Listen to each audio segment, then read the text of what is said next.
그런데 여타 시군의 관계돼서 그 해설사 뭐 급여라고 할 수도 없고 그 급료를 인상해주고 싶어도 못하는 거예요. 다른 뭐 전라도나 뭐 강원도나 좀 그 분세가 약한 지역에서는 해설사들 급여를 충분히 줄 수 없다라는 게, 그래서 화성시도 최저 인건비 이하인 상태에서 현재 제가 하루 6만 원을 받아요. 그러니까 최저 인건비도 안 되는 수준이에요. 그런데 다른 시군에서는 7만 원 주는 시군도 있기는 한데, 그거 10,000원 더 받자고 그 시위를 한다는 거, 투정을 한다는 거 아닌 것 같아요. 이제 그만두고 싶으면 그만둬, 그런 입장이에요. 그리고 해설사라는 그 제도가 이제 20여 년이 넘었는데 이 지자체에서 그렇게 달가워하지는 않더란 얘기죠. 이 투정이 많고 하여튼 그래요. 그래서 현재 상황에서는 외국어 능력자를 우선 선발을 해요. 그래서 화성시에서도 문화관광 해설사를 5명을 충원을 했어요. 교육을 마쳐서 3개월간 인턴으로, 무보수, 그나마 보수 없는 3개월간 인턴을 거쳐서 이제 10월 달부터 배정이 될 것 같아요. 그러니까 그 해설사라는 게 크게 메리트는 없고, 또 해설사라는 이름을 갖고 있는 게 지질 해설사. 화성시가 국가지질공원 지정, 국가로부터 지질공원으로 지정을 받으면서 15명의 지질 해설사를 양성을 했어요. 그런데 자체적으로 화성시에서 약 20시간 정도를 교육을 하고, 우리 홍 회장님 몇 시간 했어요? 30시간 했어요? 20시간 했어요? 전체 하루에 2시간씩 하신 거죠? 네. 며칠 하셨어요? 7번. 그래서 일정의 이제 교육을 마치면 약 보름간 다른 곳에 가서 종일 교육을 받아요. 그러니까 출퇴근 교육이 아니라, 그리고 나서 이제 배치가 되는데, 그들도 뭐 이 보수는 동일하죠. 화성 지자체에서 하는 거기 때문에. 그리고 제가 처음 시작할 때는 문화유산 해설사였어요. 그런데 지금은 문화관광 해설사, 안내 기능까지 들어가는 거예요. 그러니까 문화유산은 문화유산에 대한 해설을 했는데, 이제는 문화관광 해설사로 명칭을 바꿔서 이렇게 뭐 그 해설사 배정된 곳에 가면 해설도 하지만 안내까지 하고 또 그분들의 어떤 안전까지도 담보하는 그런 상황이 되었어요. 그래서 앞으로는 해설사 제도가 지금하고는 달라질 거예요. 완전히 전문 인력화하면 뉴질랜드 같은 경우는 한 30만 원 돈 받는데 하루. 우리나라 돈으로 왜? 대면 직업이라고 해서 이 대면하는 직업이 가장 피곤한 직업이잖아요. 그런데 우리나라에서는 그런 거 인정 안 하죠. 봉사 개념을 지금도 갖고 있는 거예요. 그래서 지금은 외국어가 그렇게 절실하지 않잖아요. 웬만한 사람들은 다 알아듣고 영어 위주의 외국어가 일본어, 중국어. 그런데 뭐 외국어를 한다고 해서 특별 대접하는 거 없어요. 똑같아요. 동일해요. 그러니까 일부 지자체에서 그 외국어 기능을 가지신 분들이 이탈을 많이 했어요.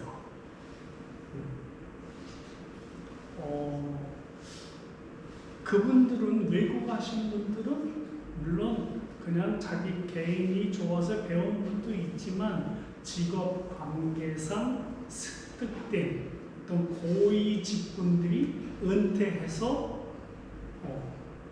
외국어 해설을 하셨기 때문에 그렇게 보수에 연연하지 않는다는 거예요. 그리고 규제가 심해요. 1년에 집체 교육 20시간 받아야 되고 보수 교육을 해외가 아니라 관외 출장 교육을 또 1박 2일 정도 받아야 되고 그리고 근무지에서 어떤 이탈을 한다든지 뭐 그 관람객하고 마찰이 있다든지 이거 안 돼요. 그러니까 그 부딪히는 데서 오는 거 또 그분들이 다 어떤 상쾌한 품성을 갖고 오는 거 아니에요. 짜증스럽기도 하고 상황에 따라서 무조건 화내는 분들도 있고 문화관광 해설사가 무조건 뭐 요구하는 대로 들어줘야 하는 그런 응석바지 관람객들이 있어요. 안전에 또 많이 신경 써야 되고요. 그러다 보니까 이렇게 부딪혀서 벌점을 받는 분들도 많아요. 해설사들이. 그리고 뭐 늦게 왔다. 근무지를 이탈했다. 한 시간, 2시간 적발되면 몇 점. 그리고 그 테스트를 해설 능력을 그럼 거기서도 뭐 몇 점 이하는 그러니까 내가 이만큼 보수를 받고 이렇게 굴욕적이야 이런 생각을 갖게 돼요. 그러나 이것은 봉사니까 그런 마음에서 하고는 있는데 이제 20년이 넘었어요. 그래서 20년 이상자들이 한 10명 돼요. 화성시에. 그래서 새로 취임한 시장이 그러면 우리 한반도 실크로드의 관문이었다라는 사실에서 그러면 실크로드 개념을 공부하고 와라. 그래서 9월 달에 중국을 보내줘요. 3박 4일간. 뭐 근데 그거 놀러 가는 건 아니잖아요. 공부하러 가는 거고 그 시안 장안을 가죠. 가면 진시, 황릉, 뭐 장안 박물관, 그 정도. 그리고 뭐 주변에 뭐 있겠죠. 근데 제가 해설사를 하면서 해설사의 그 안목이나 식견을 돈독히 해야 한다고 해서 일본 2번, 중국, 대만 1번, 중국 1번, 한 5번 정도 포상으로 이제 해외 연수를 갔던 적은 있어요. 뭐 2박 3일 정도씩. 그런데 그것 때문에 해설사의 어떤 메리트가 있다? 그건 아니에요. 그건 뭐 내 돈 주고도 갈 수 있는 데고, 또 저 같은 경우는 이 실크로드 개념을 갖기 위해서 뭐 15일간 투르판 뭐 이쪽 지역에서 도남 뭐 이런 지역을 개별적으로 답사도 했고, 이미 장안도 갔다 왔고, 나름대로 공부하기 위해서. 그런데 뒤늦게 이제 20년 이상자들에게 뭐 보상을 준대요. 그래서 그래도 뭐 갔다 와야죠. 그거 안 타먹으면 썩는 거니까. 그런데 앞으로 외국어 기능은 능력, 외국어 하시는 분들이 크게 필요할까? 물론 제가 지금 20년, 18년을 제암리 순국 기념관에 근무했고, 그리고 4년을 공용한 화석산지에서 하는데, 외국인들 그렇게 심각하진 않아요. 영어 하시는 분들이 별로 없어요. 일본어 하시는 분들이 한 3분 정도 있었어요. 근데 일본 사람들이 제암리는 자주 오지만, 근데 자주가 일주일에 한 번 꼴 없어요. 그 학생들이 수학여행 오는, 그리고 제암리는 뭐 특성상 일본 사람들이 있다고 오고, 그런데 이런 데에서는 외국어 그렇게 사정이 심각하지 않아요. 윤건능 쪽에 이제 일본 사람들이 오고 외국인들이 오니까 영어로 하는데 그렇게 빈번하지 않더라는 얘기죠. 요즘은 다 이거 번역이 되잖아요. 그리고 다른 앱에 충분히 핸드폰 갖다 대면 AI가 번역해주고 사전 숙지를 해오고, 또 단체로 오는 경우는 가이드가 오잖아요. 그리고 때로는 마찰도 생겨요. 가이드와 해설사와. 이렇게 들어보면 다른 소리를 해요. 해설사가 아니죠. 가이드가. 그런 데서 오는 마찰도 있고, 정확히 일본 사람이라고 해서 일본 사람들이 비유에 맞게끔 왜곡시키면 안 되잖아요. 그 해설사는 그 사람들 아프게 얘기를 하죠. 이 혀로다 때리죠. 그럼 불편한 거예요. 그게 현장에서 어떤 딜레마라고 해야 할까요?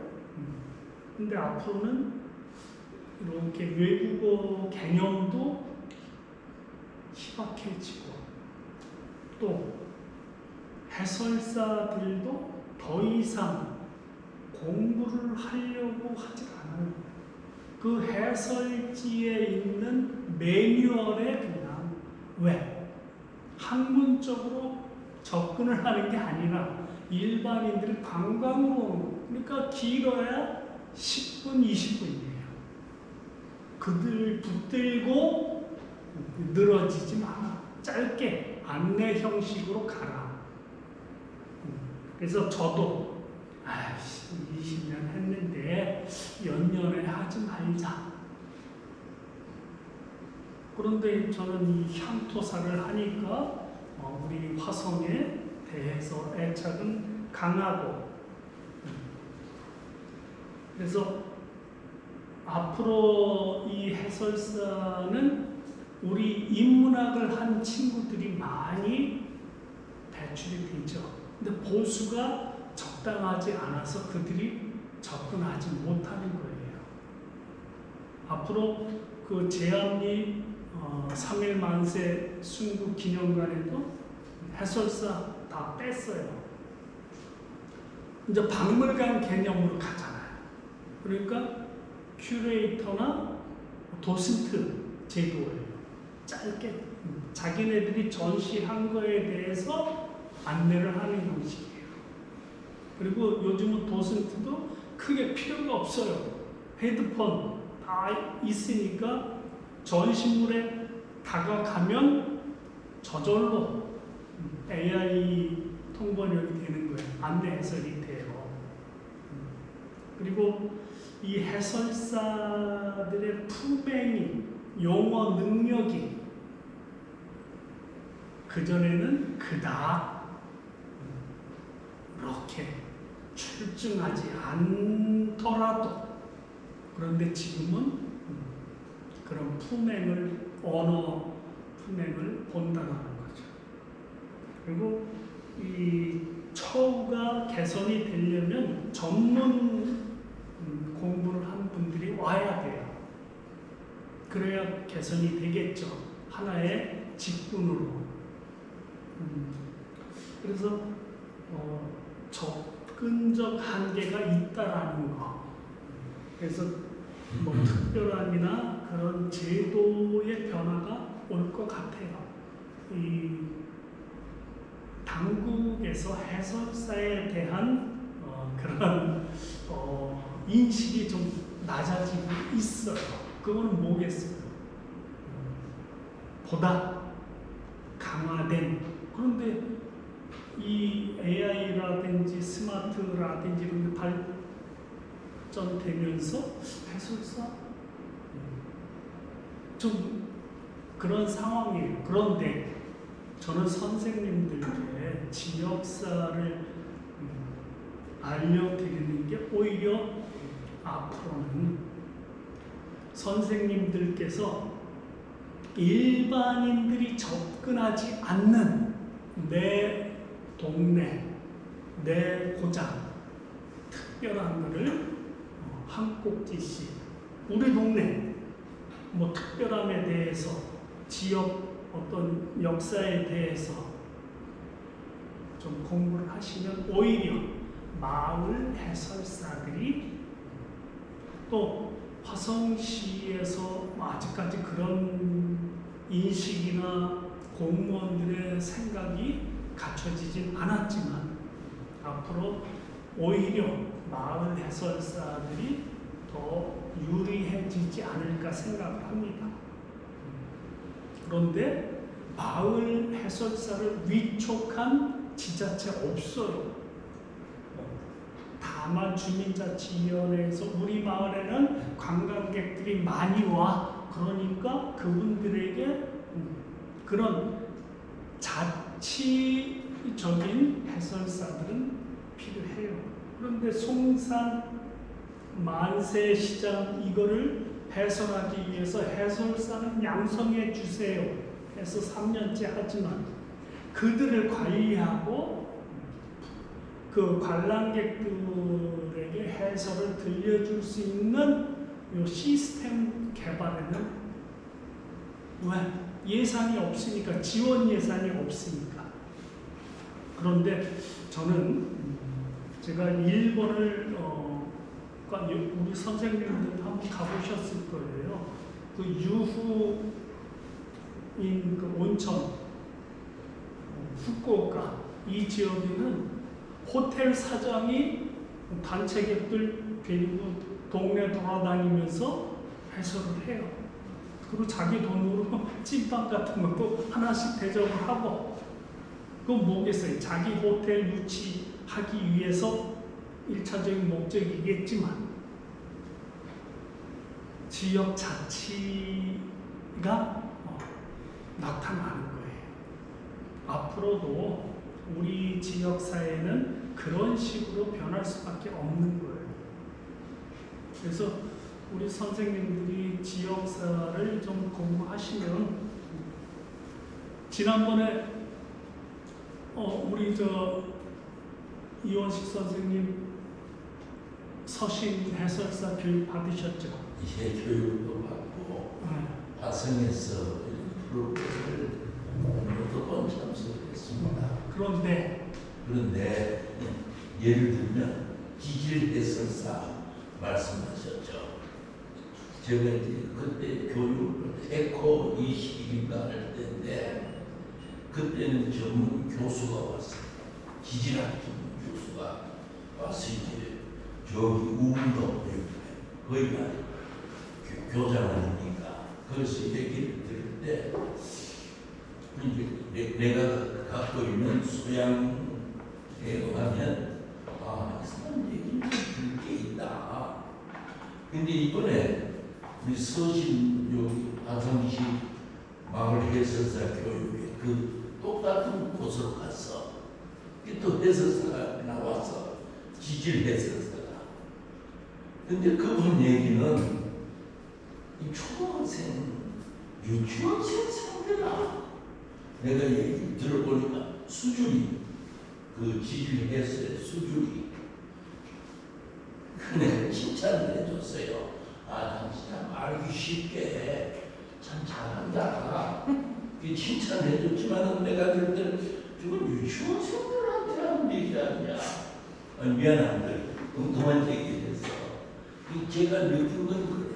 그리고 우리가 이번에 우정하고 서신을 시에서 특별히 했잖아요.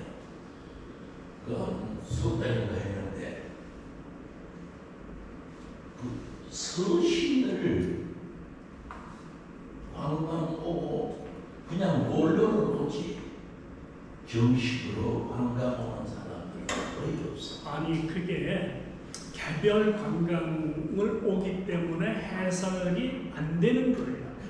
아마도 이제는 학교도 학년 단위가 아니라 학급 단위로 지역 투어를 해야 돼요. 그게 선진 시스템이고, 그랬을 때 그들을 안내 해설을 할 수 있는 지역 사람밖에 없는데, 그 식견을 갖춰야, 향토사에 대해서 식견을 갖춰야 해설이 된다는 거예요. 그 작년에 정식하고 거기서 그 궁평리 사람들이, 거기서 궁평리 사람들이 토종 농산물 재배를 한다고 해서 상금을 1,000만 원을 받았어. 그래서 400만 원은 잔치를 하고 또 나머지 돈을 가지고 초청을 했어. 거기서. 그러니까 그룹으로 이제 여러 군데서 와서 그날 음식에서 대접하고 숙명식 내가 볼 때 얼마 안 왔어. 근데 동네 구경함시키고 그런 프로그램을 작년에 궁평리 자체가 했어요.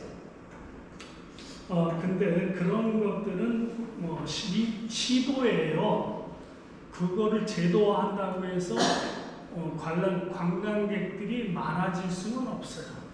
특별함이 있어야 되는데, 풍펑항에는 미식 여행은 오지만 어떤 그 문화유산 투어는 적당하지가 않잖아요. 그러니까 그런 특성을 살려야 하는데, 밥 먹으러 온 사람이 술 한잔 먹어야지 누구 따라다니면서 아니거든요. 그래서 그 오솔로 솔밭길에 해설사가 배정이 되어 있어요. 그래서 그 사람들이 지나갈 때 궁금해하는 것을 해소시켜주는 정도예요. 그리고 지금 우리 해설사 수준이 아까 선생님 말씀처럼 좀 깊이가 없어요. 아니, 깊이가 있고 없고는 내용이 있어야 질문을 받을 수 있잖아. 우리 같은 사람 예를 들면 해설사 하면 질문을 하잖아요. 그리고 대답이 없거든요. 거기 나오면 누가 심었냐고 물으면 아무도 대답 못해.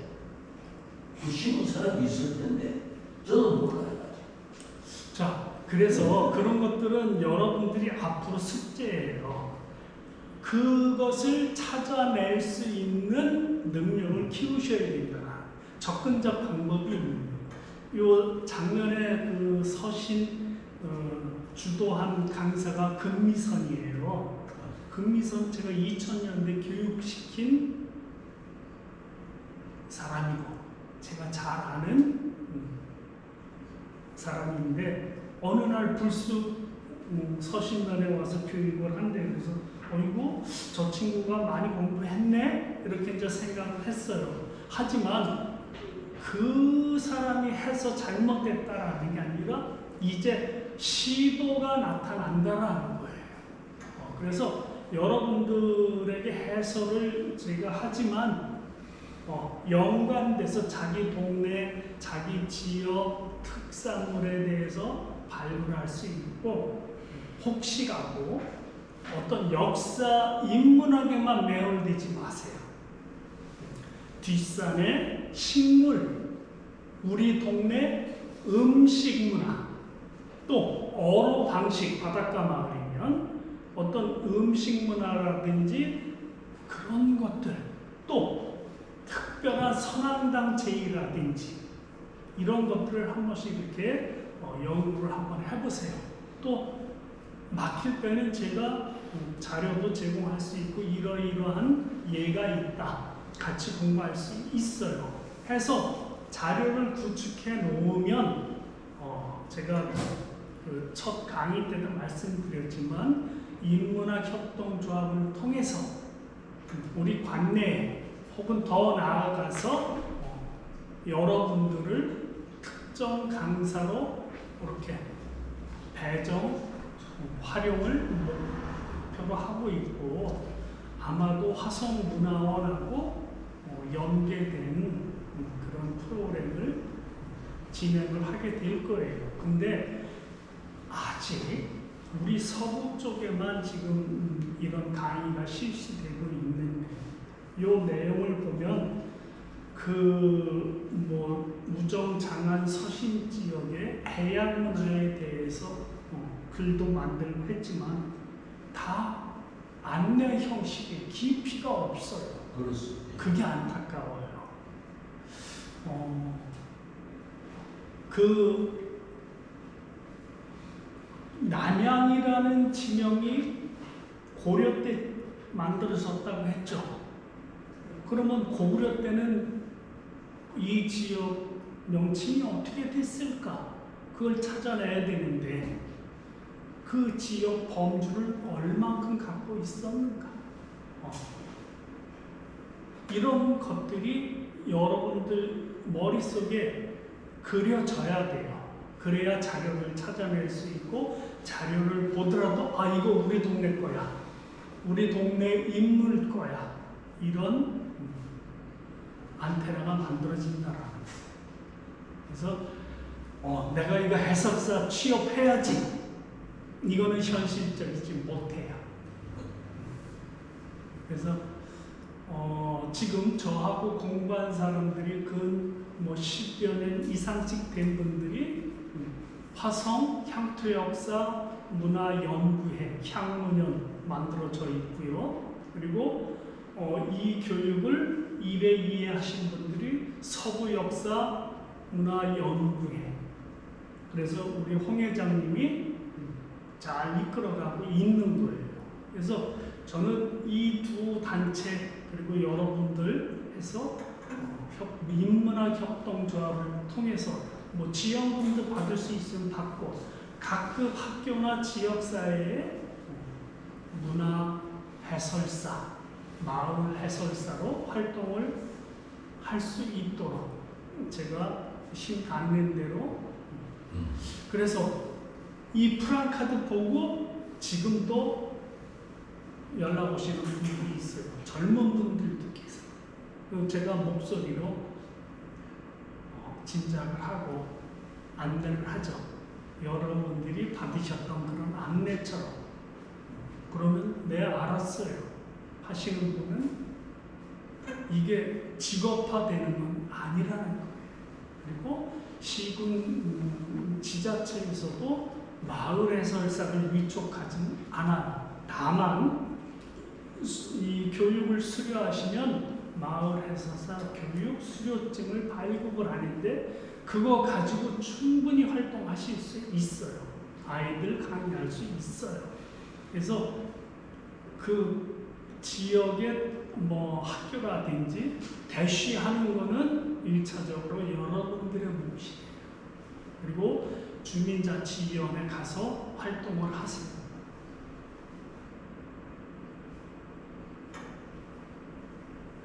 그러면 그 해설사라는 거에 대해서 저는 이제 실체를 보여드리는 거예요. 저 문화관광 해설사 22년째 하고 있는데 보수는 하루 6만 원이다. 그것도 매일 하는 거 아니에요. 일주일에 2번. 그러면 한 달에 7번, 8번이에요. 그리고 6번 미만 활동을 하면 벌점이 와요. 그거 한 달에 균등히 나눠서 하래요. 한 번에 싹 몰아가지고 하고 뭐 어디 여행 가고 하면은 안 된대요. 그러니까 시에서도 별별 통제를 가함으로써 이제 그만 나가주세요 하는, 그렇죠? 그런데 그거는 중요한 거 아니라고 생각해요. 그래서 여러분들이 이러한 역사, 지역 인문학을 통해서 지역사회의 어떤 행복, 내가 이 지역에 살면서의 만족을 유도해 주시라는 거예요. 봉사 개념으로 공부를 하시면 이거에서 그 공인중개사 자격이 주어지는 것도 아닌데 되게 어려워요. 이 역사 얼개가. 그래서 저는 보다 많은 거를 좀 빨리 하고 가려고 PPT도 다르고 이 책도 달라요. 그러나 이 책은 우리 서부 지역 얼개에 많이 맞춰져 있어요. 그러나 화성 전역에 관한 자료는 꺼내놔봐야 큰 관계가 없다라는 거죠.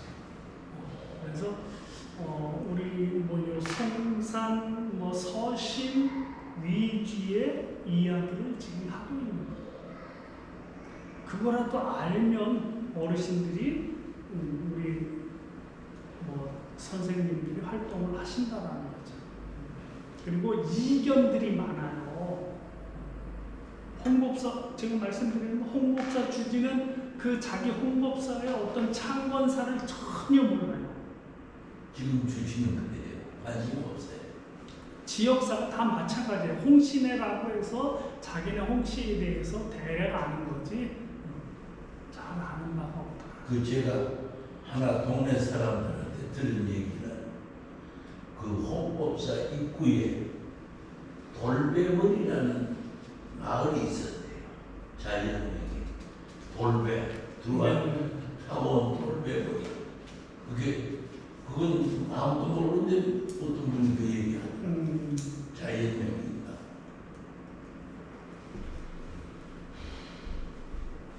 이게 어렵게 생각하실 게 아니라 이렇게 지명이 나오잖아요. 그러면 이렇게 기록을 하세요. 단서가 되는 거예요. 그래서 저는 왕조실록을 요즘 엄청 뒤지고 있는데 이거 한번 쳐봐요. 왕조실록에. 그러면 나오면 단서가 되는 거예요. 지난번에 제가 그 남이장군 관련해서 비범 유포리에 있다고 말씀드렸잖아요. 그것도 그렇게 그 묘가 네 군데 있잖아요. 근데 네 군데가 중요한 게 아니고 그 남이 장군의 남양 땅을 빼앗아서 동보 부인에게 주었다. 키워드가 뭐겠어요? 남양에서 나왔어요. 남양을 검색을 하면 우리 화성 남양이 아닌 다른 남양도 엄청 나와요. 그거를 다 축출을 해서 동보 부인이 누굴까? 유모를 동보 부인이라고 하는 거예요. 이게 그러면 남이 장군 이야기가 성종 예종 때 나오잖아요. 남이 장군이 이 남양에도 장토를 가지고 있었다. 그런데 어디라고 딱히 안 나오니까 그러면 그 당시 홍씨 문중이나 뭐 김씨 문중에서 궁궐에 유모로 선발돼서 갈 수 있었겠다. 그러면 왕비는 홍씨였겠다. 이렇게 추론을 해서 가는 거예요. 그러다 보면 이제 남씨나 홍씨 그런 기록을 또 우연하게 보게 되면 아, 남이의 땅이 어디에 있었겠구나. 그 비봉 6폴이 오게 된 거 옛날에는 다 바다였어요. 그 골이. 그래서 남이 장군의 시신, 육시된 시신을 수습해 가지고 온 곳이 그 남이를 추종하던 세력도 있을 테지만 그 세력 중에는 남이의 인격을 입었던 남이의 땅을 경작했던 사람도 있었을 것이다 라고 추정을 할 수 있는 거죠. 이 군자에 사는 내 친구 남씨가 그 얘기를 해줬어요. 자기 성조에 관한 얘기. 그래서 그 얘기 거기 그 비봉에 묘가 있다는 얘기 들었어요. 자, 남이 얘기가 나왔으니까 조금 더 알려드리면 남이는 이렇게 영정을 보면은 칼이 자기를 향하지 않아요. 칼날이 밖을 향해. 그거는 또 다른 거예요. 그만큼 억울하다. 나는 뭔가 복수를 해야 되겠다. 그런 의미라고 해요. 그런데 무속인들이 자기 신체로 대상 삼는 신이 있어요. 해안가에는 임경업 장군, 억울하시는 분들은. 그 다음에 또 그 누구죠? 아이고. 그런데 이 화성 우음도나 안산의 그 해안탕은 경순왕, 마의태자, 김부왕 같은 사람인데 그 사람을 신적 대상으로 삼고 있어요. 그리고 남이를 섬기는 그 만신들이 세 번째로 많아요. 뭐 잡담이지만 박정희를 주신으로 섬기는 무당도 있고 예수를 섬기는 무당도 있고 뭐 흑인, 뭐 미국 대통령 메가더를 섬기는 무당도 있어요. 자기에게 온 거기 때문에. 그러니까 이런 것도 민속이고 재미있으면 그쪽으로 이렇게 가는데 왜 이곳에서는 김부대왕을 섬길까? 관계가 있기 때문이에요. 그 나당연합을 통해서 당나라 군사가 백령도로에서 덕적도로 오죠. 경기만으로 접근하는 신라의 루트가 있었다. 이거는 개념화된 역사 얼개잖아요. 그런데 경순왕은 통일 신라의 마지막 왕이란 말이에요. 그런데 고려 왕실에서 나중에 이제 불러 올려요. 개경으로. 왜? 반란을 할까봐. 그래서 육로로 와서 여기서 당나라도 가던 그 길 개념을 그대로 따라왔을 것이다. 저는 이렇게 추론을 하는 거예요. 그리고 여기서 배를 타고 개경으로 가려고 하다가 여기서 마의태자가 금강산으로 가는 길을 잡지 않았습니까? 그래서 그 김부대왕, 마의태자, 경순왕이 이곳에 당이 차려지지 않았을까? 그러나 그것을 이렇게 이제 더 열람해 보려면 상고사 기록으로 한번 가봐야 돼. 이런 것들이 우리 선생님들이 하나씩 좀 찾아보시면 재미난 이야기가 될 거라는 거죠. 뭐 지난번에 사건의 숙기농심 묘역도 아무도 모르는 것 지가변 선생에 의해서 만들어 찾아줬잖아요. 우리가 그거 하면서 같이 갔었어요. 네. 그런데 근데 그 동네 사람들한테 물어봤어요. 저는 그거 찾느라고 한 15년은 그 동네 사람들 알고 계시더라고. 동네 사람들한테. 거기 묘비에 글씨가 예, 있으니까. 묘비도 있고 그 밑에 그 눈이 벼슬이 크게 해서 부산가 뭐. 아니 이제 앞으로 이제 나가면 그거에 대해서 이제 조금 나올 거예요. 네. 네. 자, 지난 시간에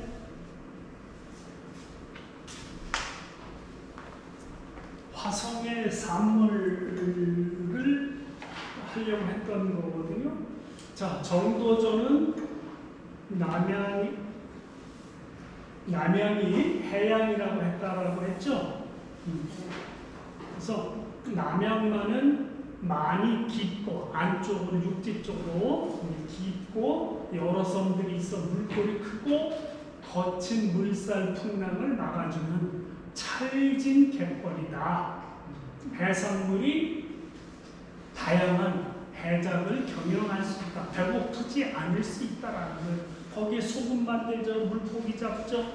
또 이 해안연화를 간척을 하면 농경작을 수도작을 할 수 있잖아요.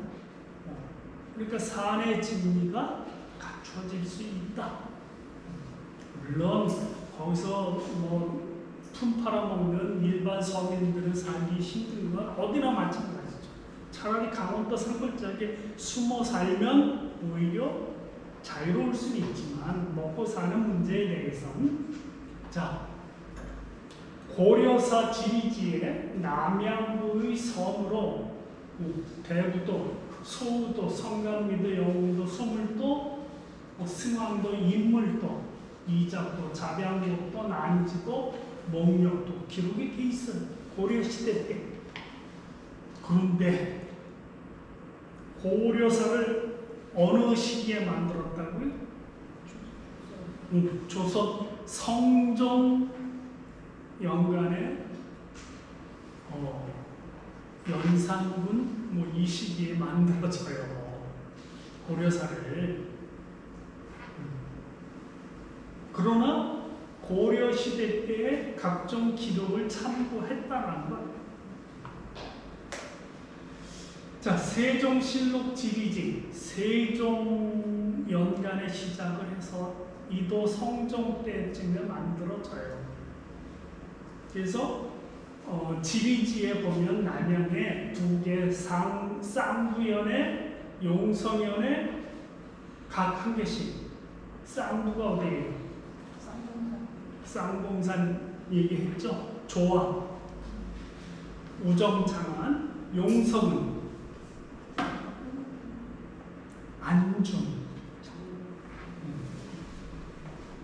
안중 쪽이에요.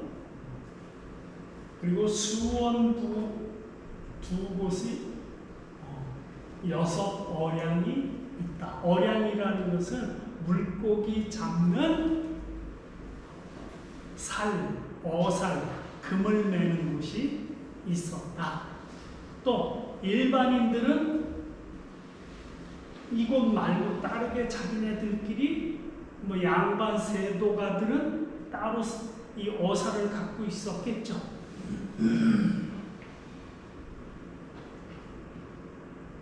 그래서 민어, 소어, 밴댕이 소어예요. 수어, 사어, 진어, 가대어, 석수어, 백어, 농어, 낙지, 호덕어, 오적어, 홍어, 병어, 조개류, 백합, 황합, 가무랑, 모시조개, 생합, 토화. 토화는 어떤 걸까요? 불? 아니요. 또한 민물새우인데 그거는 토하. 토화, 석화, 석화가 불이. 굴. 요 토화도 굴일 거예요. 땅 속에도 굴이 있어요. 뻘 속에도. 이게 뻘 속에 있는 굴은 이렇게 좀 동그래. 저 어려서는 뭐 가끔 봤는데 지금은 못 보는 것 같아요. 석화는 왜 석화일까요? 돌에 붙어 있다. 소라, 새우류, 대하, 중하, 자하, 백하. 개는 생개, 청개. 근데 지금 청개 따로 있어요? 없죠. 근데 우리가 박하지라는 거, 그거는 따로 기록이 없네요. 그거를 청개라고 하지 않았을까? 그런 의문을 가졌어요. 그런데 부산 쪽에 청개가 나온대요. 그런데 우리나라의 토종개가 아니랍니다. 남방에서 올라 기후가 바뀌면서. 그런데 옛날에도 뭐 그런 개가 낙동강 하류에서 잡힐 수는 있었겠죠. 그래서 청개라는 기록이 있지 않을까. 그런데 남양주에서 청개가 잡혔다라는 거죠. 그런데 여기에는 뭐가 없어요? 청어. 청어가 서해안에서 엄청 잡혔죠? 1700년대에도 청어가 있었고 1500년대, 1600년대에도 청어가 있었어요. 근데 청어는 기록을 안 하고 있어요. 그러니까 세종 때는 세종연간에는 청어가 안 나오는 거죠. 이 석소는 머리에 돌이 들었다 이런 얘기고요. 백어, 흰고기. 근데 지금은 우리가 이 수어 같은 거는 머리 숫자에다가 이음 받침을 붙여서 우리가 말을 새끼를 망아지, 소를 송아지, 강아지 뭐 이렇게 하듯이 요때는 이렇게 이음 받침을 붙여서 불렀던 것 같아요. 요 가대어는 뭘까요? 갈치? 갈치는 칼도자, 도어. 가오리일 것 같아요. 그런데 어느 번역서에는 가물치를 해봤어요. 그거는 번역한 사람이 잘못한 거죠. 민물고기를 얘기하는데 가물치 아니죠. 가대어 그럴 것 같아요. 뭐예요? 동해안에는 가오리고 서해안은 간제미거든요. 그리고 저 어려서는 서해안에서는 홍어, 간제미, 그 중간에 또 있었어요. 근데 그거는 요즘 없더라고요. 그런 것들 보면 이 생물들도 때에 따라서 그리고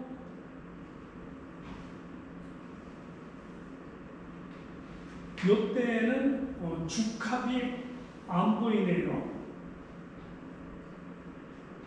맛조개. 약조개를 대나무 죽자 써서 죽합이라고 하는데 이런 거 보면 근데 오징어가 그 동해안 어종인데 최근에 흥원하게 많이 잡힙니다. 호덕어 꼴뚜기, 호적어는 뼈 들은 오징어 있죠? 네. 그리고 우리가 지금 오징어 하는 것은 그 동해안에서 잡히는 거는 다르게 불러요. 그런데 안면도 서해안에서 오징어가 더 나요, 동해안보다. 근래에 난류가 이렇게 하면서 서해안으로 들어오면서 이 조기 같은 거는 한번 연구해 볼 만해요. 옛날에는 이렇게 큰 게 알을 뱉는데 지금은 15cm만 돼도 알을 뱉는데요. 자기 성장 주기를 이탈한 거잖아요.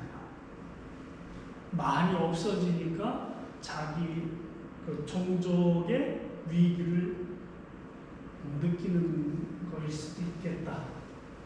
고려사는 조선 김종서 정인지 등이 세종의 명으로 고려실록과 고려말의 역사서를 기본 자료로 삼았다.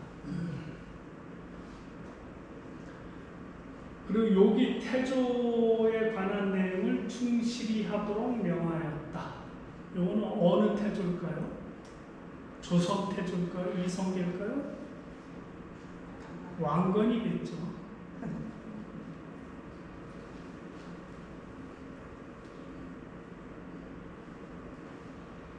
그 중이 그 고려를 유린하던 시기는 또 떼버렸어요.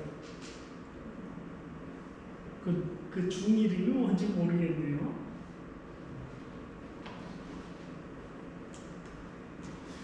신주 동국 여지스나 동국 여지지 해동 지지 여지 도서 기록은 역시 위에서 본 바와 대동소이예요. 특산물 기록이. 그래서 남양구의 염소가 44개 엄청 많이 늘어났죠. 염소 아까는 어량이었고 염소는 소금 만드는데 수원부에 6개, 대부도에 4호, 소우동, 영흥도, 염호가 남양만 이때 기록되고 있다. 엄청 많은 거예요. 거기다가 일반인들이 하는 염소도 있었겠죠. 야매모. 소우도는 어디일까요?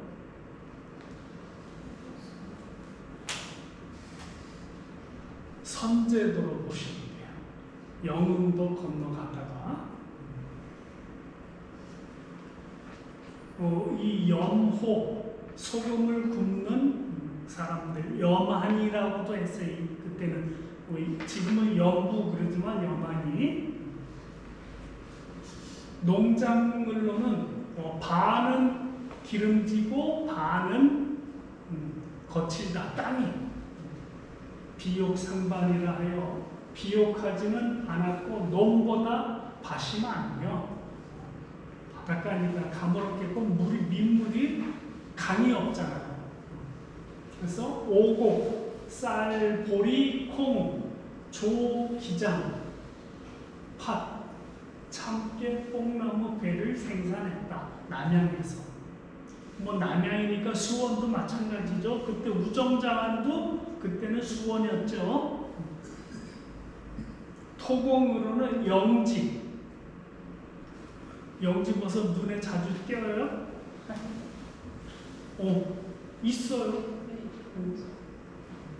이렇게 천천히 산책하시면 영지 보실 수 있어요. 생계, 말 그대로 꽃게. 약재, 약초로는 지초, 빨간물 나는 홍주 만들 때 저 지초뿌리로 하죠. 백부자, 연자, 연의 씨앗, 화성의 특산물이에요. 사자발쑥, 사자족애, 쑥애자예요. 전국에서 가장 좋은 품질로 기록한다. 지금 약속하면 강화도나 백령도만 쳐주잖아요. 저 중학교 다닐 때만 해도 방학 때 쑥 베어다가 말려서 엮어서 시장에 가져가면 장사꾼들이 샀어요. 지금 그거 없잖아요. 지금은 쑥 누가 그거를 해요. 근데 10년 전만 해도 저 고주리에 가면 쑥밭을 키우는 사람이 있었어요. 밭에다 쑥을. 근데 지금은 안 해요. 왜? 베트남 뭐 이런 데서, 그리고 우리가 그 쑥으로 가장 많이 하는 게 뭐예요? 여성 뭐 이렇게 하고 찜질방, 또 모기향 만드는데. 근데 그거 수입해 오면 되지, 그거를 뭐. 조문정 선생님 방앗간에서 쑥떡 만든다고 네. 우리 밭에서 한 서너 첩 배가지고 왔어요. 그 사자발쑥이 아니고요. 쑥밭이 있는데 그거는 다른 쑥이고, 사자발쑥은 사자발처럼 생겼다. 근데 쑥을 뒤집으면 하얀 거, 대두 하얗고, 그게 약쑥이라고 해요, 이 동네에선. 자, 화성의 특산물로 감, 사홍원, 가원을 당성에 두고, 사홍원은 궁궐의 먹거리와 식기 등을 담당하는 관청이었어요. 그래서 지금도 뭐 떡볶이, 뭐 만두 할 때 어디서 하느냐고 선전하죠, 라디오 선전. 사홍원 뭐 이렇게. 그래서 감은 요게 시자예요. 감시. 그런데 어떤 기록에는 그냥 감 시자만 쓰기도 하고, 어느 기록은 각시, 모났다 할 때 뿔각자 쓰죠. 각시라고도 해요. 수공제는 병호, 산하산에서 옥이 났다. 지난번에 말씀드렸죠. 재양현이 있었다. 지금 해병대 사령부 뒷산이다. 남양. 그래서 언젠가 그 드라마 할 때도 저 옥에 대해서 많이 나왔어요. 남양이라고 지명까지. 요거는 이제 뭐 국악기 아합 개범 정리할 때 또 편경에 제외했던 거죠. 이 편경은 악이나 정악에서 이 편경이 땅 때려야 돼요. 모든 악기의 기준음이 되는 거예요. 그 물에 뜨는 돌을 편경이랍니까? 예? 물에 뜨는 돌. 옥이에요. 옥, 푸른 옥. 그 전에는 벽돌을 구워서 했는데 음이 일정하지 않았던 거야. 그리고 중국에서 준 편경을 두 채를 가지고 사용을 하다가 깨지고 해서 음이 안 맞으니까 박영이 세종의 명을 받아서 남양의 옥을 가지고, 편경이 어떻게 생긴 건지 모르시죠? 큰 거, 얇은 거 이렇게 해서 5m 예. 기역자. 어서 오세요.